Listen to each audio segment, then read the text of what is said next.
Hey, it's John, and it's time for the JMART CAST for Monday, June 27th. What's going on? How are ya? How are you, Carly? I'm good, Boston John. How are you doing? I'm good. You know, just going out on the Saturday night. God, your accent sucks. Yeah, it's bad. Anyways, thanks for joining me on the JMART CAST today, Carly. Villa Mamacita, Senorita. Thanks for having me. I feel like I spent the whole weekend with you. Might as well sit in for a couple minutes on your podcast. Yeah, this is like a similar to Bill Burr, Lovely Nia style podcast. This is going to be the Lovely Villa Mamacita interruption podcast. A little bit more just you and I maybe bantering and less talking about Bitcoin. Yeah, thank God. Yeah, we'll just banter and talk about our week. What did we do this week? We went to the Cirque du Soleil this week. It was called Kurios. That we did that on Thursday. Was that Thursday? That was Friday. Friday. Yeah. Friday. Yeah, it was excellent. Yeah, we saw some dope performances by I was going to call them athletes, but they're performers, I guess. Performances by performers. Well, I mean, they're athletes too. It's very impressive what they can do. Exactly. The contortionists. We saw the contortionists. They were amazing. Backbending and rolling their spine in crazy angles that just look even difficult to look at even. Yeah. And I think my favorite guy was the one soloist who just had one pole that he was climbing and flipping off of. And he was the male pole dancer. Yes, male pole dancer. Except he had clothes on the whole time. So. Yeah. Yeah, I mean. They did have the other two jacked dudes that didn't have clothes on. That they were shirtless. Yeah. Honestly, John, you couldn't stop cheering. Like, there were people ahead of us who were like turning around to look at who was cheering so hard at a couple points of the night. I didn't notice that. I did. But I mean, they deserved it. It was amazing. Yeah. So the male pole dancer, his big move that he finished off with was he was on top of the pole, wrapped around it with his legs, and he leaned back and kind of pointed himself upside down, his head towards the floor, and then kind of relaxed his leg grip around the pole a little bit so that he started sliding down the pole. And then he was basically an inch away from the floor when he tightened his grip again with his legs and stopped himself from smashing face down into the floor. It looked like he was going to die, and then he just like saved himself last second. Saved himself with just like a twitch of his ankles. And he held the bottom position there for you to see like how close he was actually. So it was really impressive. Yeah, we lost it at that point for sure. I think the whole crowd erupted. It was amazing. Yeah. Anyway, gotta go watch it. They had some funny parts as well. They had a dude who pulled out a spectator from the crowd and brought them on the stage. And then he was just doing some funny stuff with her, kind of pretending he was a cat around her and kind of vomiting on her and like purring and like doing like the cat kneading of the paws on her, that kind of stuff. It was kind of hilarious, right? Yeah, it was funny. I think Cirque du Soleil, like, that's probably the best clown comedy bit that I've seen them do. And we've gone for a few years in a row now, so it was quite something. I liked it a lot. Yeah. Cool. All right, so that was Friday night. We were lucky that we actually, for like the first time in a long time, were able to have a date night without both kids. Or did we have one, I guess, when you were parents? Anyway, it doesn't matter. But the whole point is that we got to do that without the kids, and because my parents were watching both of them, and so we got to have that night to ourselves, which was awesome. Followed by the next day, which was what was the plan for Saturday? The wedding, dude. Yes, yeah. trying to include you in the conversation. Yeah, well, I'm falling asleep, man. All good. Okay, I'll take over. No worries. So yeah, our friends got married last year, and of course, COVID restrictions and everything. They only did a small wedding with just 40 of their closest friends. So they just wanted to redo everything with a slightly larger number of people. I think they were just like slightly over 100. And so they kind of redid the whole thing. They did a small little ceremony doing their vows again, renewing them, and then it was a sweet little dance party after that. So yeah, I mean, it felt the same, as last time, except just bigger. Because it was like, same farm, same tent, same format, kind of, for how they were doing things. And except the food wasn't covered in plastic this time, and there were more people. Yeah. A little looser on the COVID policies for sure. Yeah, it was nice. Yeah. Last time I remember you were supposed to be masked, but then kind of nobody was. Yeah. And the bartender, I don't think, was too happy about it. Yeah, there was some drama with that. Yeah, no, but this time it was great. Mm-hmm. Anything stick out to you, memorable from the night? I guess the kind of how the night ended, because it kind of ended late, and then we had a bit of a difficult time getting a cab. Yeah, we ended up meeting this guy there who is also a doctor, and he was also going to be staying at the hotel right beside ours. So we were told that we should cab back with him, and we were also told that getting a cab is not a problem. But it turns out at 3 a.m, getting a cab from a farm outside of Woodstock to Woodstock is a huge problem. Mm-hmm. So I called one of the 2 cab companies who said you'd have to wait an hour, and it sounded actually doubtful that they were coming at all, and I don't think they ever did. Mm-hmm. And then I called the other cab company and said, "Oh yeah, we're sending someone now."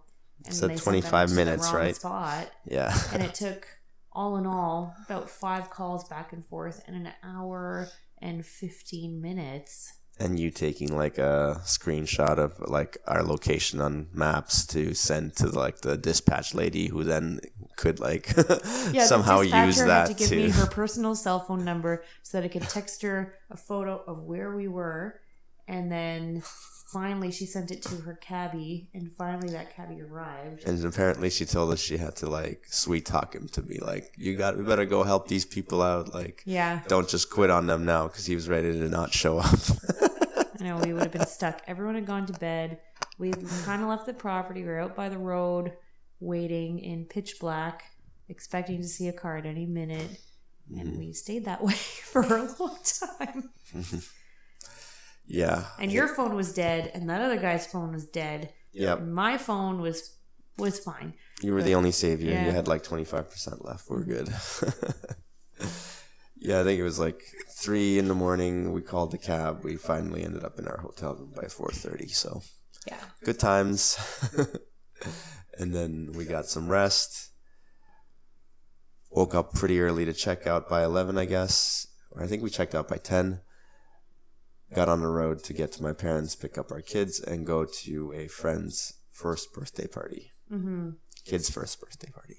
Not his first birthday party. He's 3. Third birthday party. Why did I think it? Yeah, I'm messing it up because of your sister's recent birthday party, because he just turned 1. Your sister's kid. Yeah, no, Theo's 3. Theo's 3. That's right. Yeah, it was fun. It was a nice pool party. And yeah, it was like a true kid party because it had loot bags. Yes. Remember the loot bags from, I mean, you're not Canadian, so you never knew what that was, but that's a thing. Yeah, I didn't know there was a whole culture of giving gifts to the people who came to your birthday. Yeah, man, you had to do it. I remember a kid yelling at me because there were no loot bags once at one of my parties. Like, we brought you a present. Where's our loot bag? It was a whole thing. Oh no. Yeah. Oh, I bet they never came to your birthday party ever again after that fiasco. I don't think that they did. No. Yeah, why would they? I don't think that we wanted them back either. Yeah, well, Bennett got a loot bag, and then of course I forgot it. I didn't pack it, and then he did not let me let it down. Like, forget about it. He got real mad. Yeah. Anyway, we promised we'll get it back, and it sounds like we will. Mm-hmm. I was able to appease him. Yeah, I'm gonna go lie down now, I think. But you have fun telling the internet world about the rest of our weekend, I suppose. I'm gonna keep it short, thanks. Okay. All right. Bye. Bye-bye. Bye. All right. Before I finish it off today, I'm going to share one fascinating thread that I read earlier this week on Twitter. It's non-Bitcoin related, actually more health related than anything. I just thought it was awesome, very fascinating to go through it, and would love to share it with anyone who's interested. And then also I'm going to tease a little bit of a thing coming up in one of the upcoming episodes where I'm going to be working with somebody who I met actually while I was in Miami at the Bitcoin conference. And so this random person, just another pleb Bitcoiner, he's from the United States. I won't say which state exactly, just to keep it somewhat of a mystery, but regardless, him and I have kept in touch, and we're talking about, joining forces on a podcast episode in the future where we're going to try to make it a more of a educational thing to help people understand Bitcoin more so. So looking forward to collaborating with this dude. And so I guess that'll be the teaser about that. And then here's the thread related to health. This is a thread by an account named Sir Barefoot. All right. He's got a thread about facial appearance. He says, your facial appearance is not entirely genetic. Let me show you what you can do to improve it. So he's got a picture of his face here in the first kind of tweet here after that initial opening statement, where he's got a picture of his face on the left and I guess which is the before and the after.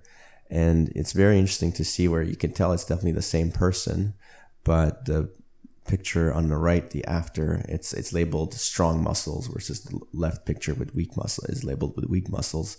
The strong muscles picture, you can see his jawline a lot better. His face looks a little bit wider. It almost makes me think of like when you see a picture of a person who's kind of fairly skinny, and then maybe 5 years later, they've been working out very consistently and have built quite a lot of muscle, and their frame just looks quite different, quite a bit wider. It kind of looks like that, but with just specific to the face. So anyways, here's what he writes. So my face isn't genetically determined, ! This is, I guess, his comment about these crazy picture differences that you see right off the bat on his face specifically. He goes, well, it is, but only partly. There are some big muscles that decide most of your facial appearance. These muscles can be trained and grow, just like muscles in your arms. Look at the difference it can make.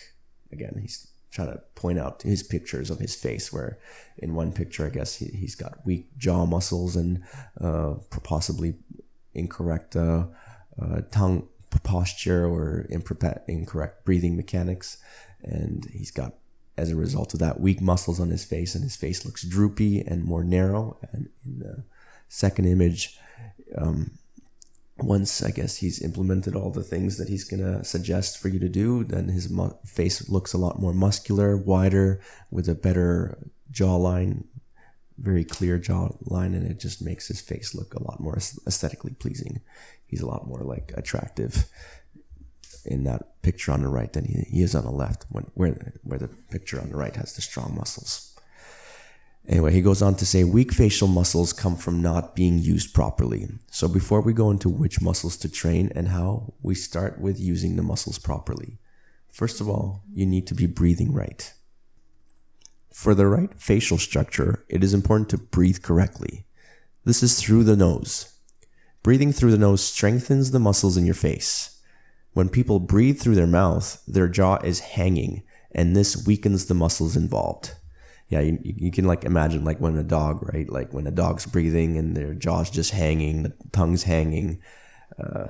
It's a lot of what happens to people too who are mouth breathers, which is why Bill Burr likes to call them mouth breathing morons. Moving on. So when people breathe through their mouth, their jaw is hanging, and this weakens the muscles involved. This causes your jaw to set back, and your chin will look like this. He's got a picture of someone from a profile where you can just see the side of the face and you can see the jaw is set way back. It's like one of those people that has no chins, and it's amazing how far back the jaw sits compared to like where the the top lip is and where the nose is situated. It's quite a bit further back. It's amazing. Besides the aesthetic benefits, it is also healthier to nasal breathe. He's got another whole thread here linked that you can go through all about the benefits of nasal breathing over mouth breathing. But generally speaking, there are many, but just think about your nose as the bodily structure that is responsible for the function of cleaning and moisturizing the air that you're going to be breathing into your lungs. This is an important function that your mouth does not do. So it is very important to use your nose for the function that it has evolved to do. There's more reasons than that, but really that's a pretty key one that once you hear that one, you really don't need much more than that. Anyways, moving on in the thread, he says, with nose breathing, your jawline would grow in the right position, but there's more you can do to improve your jawline. Chewing, for example. This is the most important exercise for having a strong facial structure. The hunters and gatherers were chewing way more and way tougher foods than we do nowadays, and it shows. He's got pictures side by side of two skulls. One was labeled a modern human male skull. The other one is labeled a hunter-gatherer male skull. And you can see a clear difference in how the overall size of the skulls themselves. The hunter-gatherer one is a tiny bit bigger, but it's got way larger cheekbones, a much wider jaw, just a wider skull in general. It's really interesting to look at these side by side. I highly recommend you find this thread and take a look at the pictures for yourself. So then he goes on. So what can we do to return? Take time to chew your foods. Make sure to chew around 20 times. Your saliva needs to be mixing with the food. You will notice. The benefits are that the jawline increases, it's better for digestion, and it's easier to take nutrients out of the food that way. Paying attention to your chewing is actually one of the main benefits I saw when I first started thinking about my diet and thinking about things that I could be doing. I noticed that if I pay attention to chewing, then I'm actually paying attention to what the flavor and texture of everything I'm eating too, and that makes the meal more satisfying and enjoyable, but it also fills you up more. I find you don't have to keep stuffing your face if you're actively working to chew the food that you're eating. Anyway, the thread goes on. Sir Barefoot says, be conscious about chewing your food. Chewing is really just a workout for your jaw. Mastic gum. This is the recommendation he makes. He goes, besides taking time to chew your food properly, you can also chew mastic gum.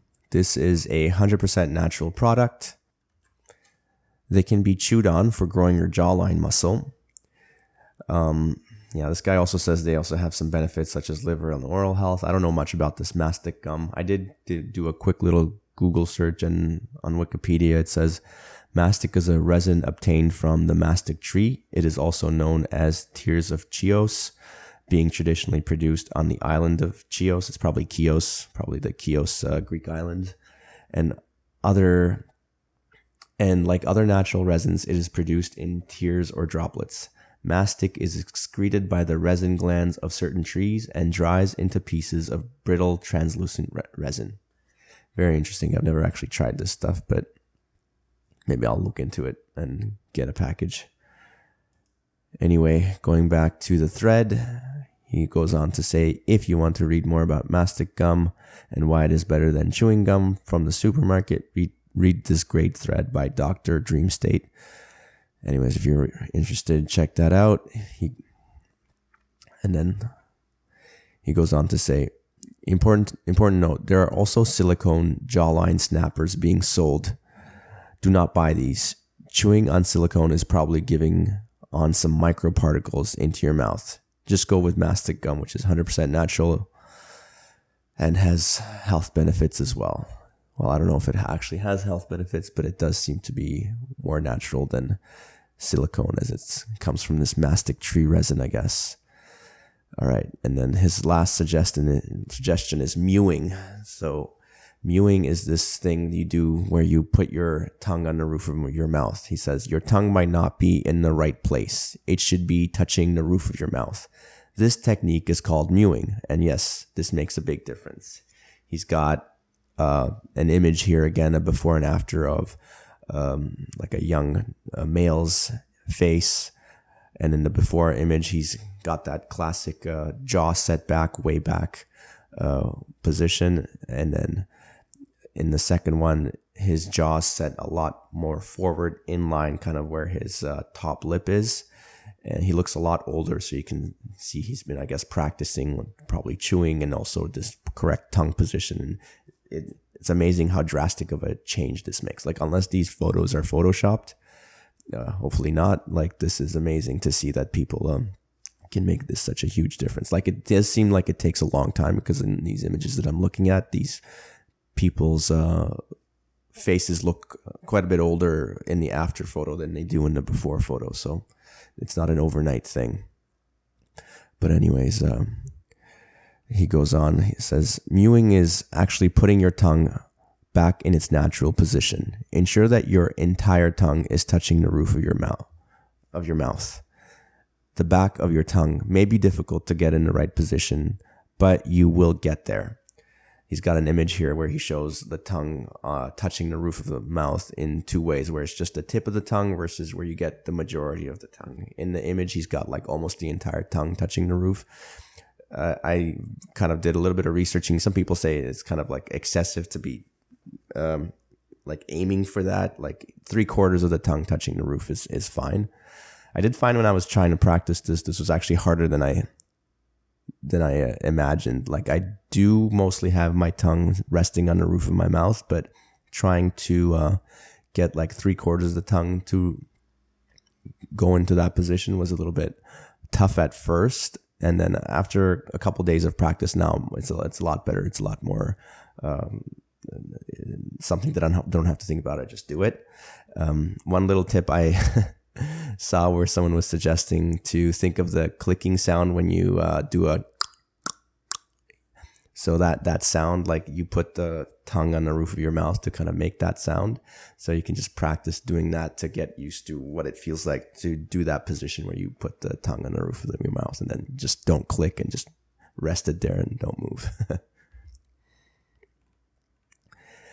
So anyway, he's got another thread here.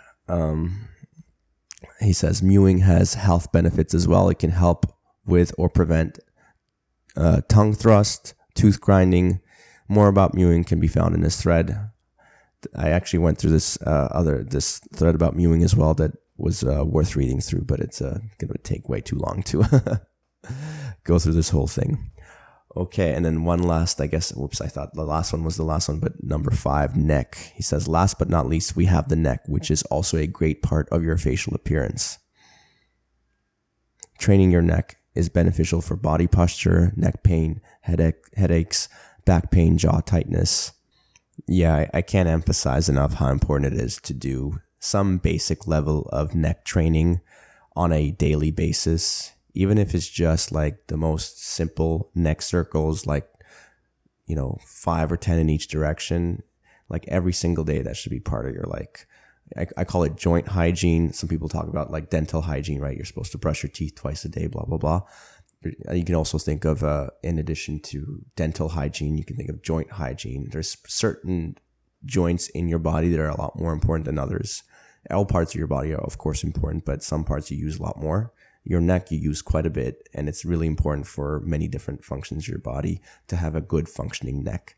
So yeah, having this basic neck training where you do like some neck sit-ups every now and then, in addition to the gentle neck circles, can go a long way in alleviating all these things that I mentioned, like neck pain, back pain, tightness in the jaw, all these things.